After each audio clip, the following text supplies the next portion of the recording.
স্বপ্নের বাগান আমি মোহাম্মদ ইমন হোসেন। আমার স্ক্রিনে যে কলা গাছটি দেখতেছেন, এটা একটা নতুন একটি জাত টিস্যু কালচারের একটি চারা। এই কলার গাছের নাম হচ্ছে G9, নতুন একটি জাত G9 কলা। আমার এই গাছের বয়স আজকে 4 মাস হয়েছে। আজকে পুরা জমি ভিজিয়ে দিছি এবং কি সার দিছি সেটাও বলবো। আমি একা তো, যখন এই জন্য সার দেওয়ার সময় আর ভিডিও করাটা হয় না, যে কি সার দিচ্ছে, কিভাবে সার দিতে হয়, ওই ভিডিওটা করতে পারি না একা তো। তা কলার জমিতে বেশিরভাগ সার ব্যবহার করতে হয় আপনার টিএসপি সারটা। কলার জমিতে যত টিএসপি সারটা ব্যবহার করা যাবে ততই ভালো।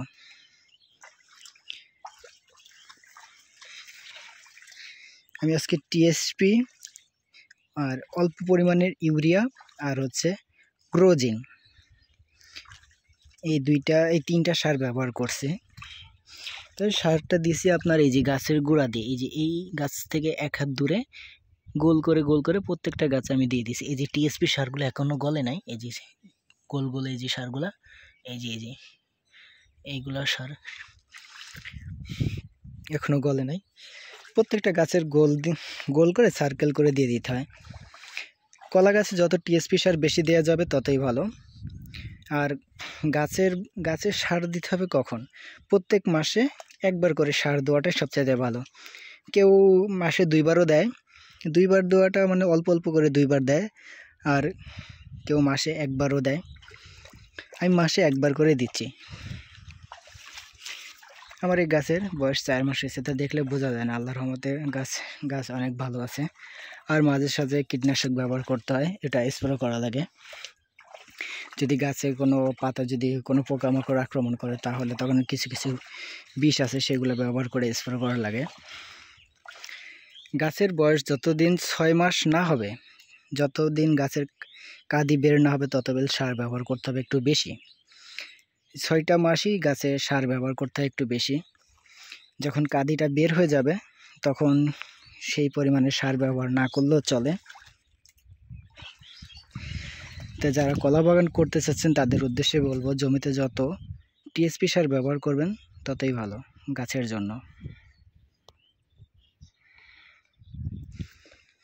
আমি এই গাছ যখন লাগাইছি তখন অনেকেই আমার সাথে হাসাহাসি করছে যে ছোট চারা। অনেকে তো হাসাহাসি করে বলেও ফেলছে যে এগুলো হচ্ছে হলুদ, যে আছে না হলুদের গাছ।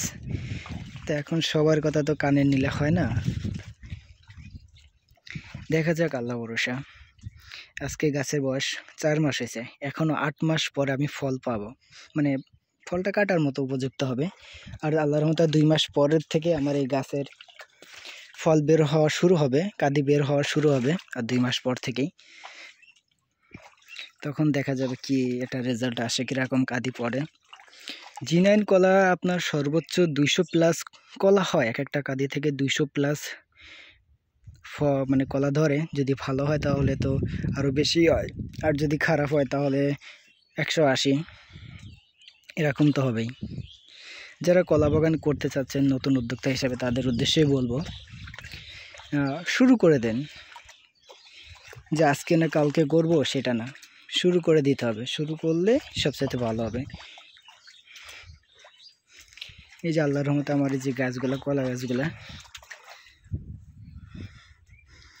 প্রত্যেকটা গাছে আল্লাহর রহমতে ভালো আছে। কিছু গাছ ছোট আছে, কিন্তু আশা করা যায় ওই গাছগুলো ঠিক হয়ে যাবে।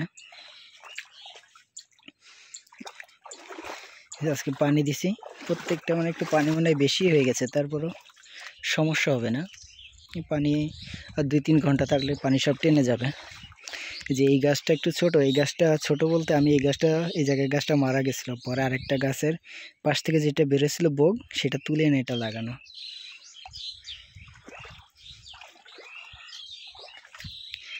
এই অবস্থা আমার এই কলা বাগানের। এখন 4 মাস বয়স হয়েছে। আমি আস্তে আস্তে আপডেট দিতে থাকবো, কি না হয়। আশা করা যায় ভালো রেজাল্টই পাবো, খারাপের আশা কি কেউ করে? কলা বাগানে যদি নিয়মিত সার আর নিয়মিত যদি স্প্রে আর নিয়মিত যদি সেচ দেওয়া হয়, তাহলে আশা করা যায় লস হবে না। সার, পানি আর হচ্ছে কীটনাশকের জন্য স্প্রে, এই 3টা জিনিস যদি আপনি নিয়মিত করে থাকেন, তাহলে গাছে কোনো সমস্যা থাকবেই না, আশা করা যায়। আর কলা গাছের একটা বড় সমস্যা হচ্ছে যখন কাঁদি পড়ে তখন যদি জোরে জোরে বাতাস আসে তাহলে তখন গাছটা ভেঙে যাওয়ার সম্ভাবনা থাকে। সেই জন্য আমরা সবাই, অনেকে কেউ বাঁশ ব্যবহার করে, আবার অনেকে দড়ি দিয়ে টানা ব্যবহার করে, যার যেটা যে সহজ হয় সেইটা ব্যবহার করে। আমি দেখা যাক, আশা করা যায় আমিও বাঁশ অথবা টানা দুটোতে যে কোনো একটা জিনিসই ব্যবহার করব। যখন কাঁদি পড়বে তখন অবশ্যই আপনার বাঁশ অথবা টানা ব্যবহার করতে হয়, না হলে গাছটা ভেঙে যাওয়ার সম্ভাবনা থাকে।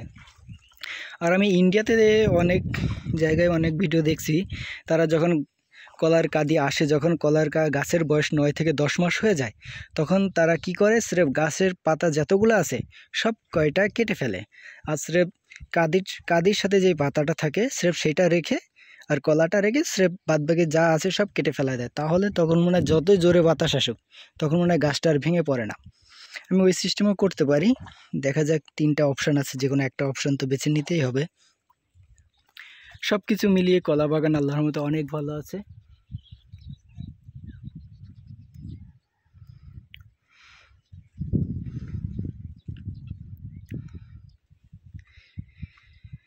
আল্লাহ ভরসা, দেখা যাক কি হয়।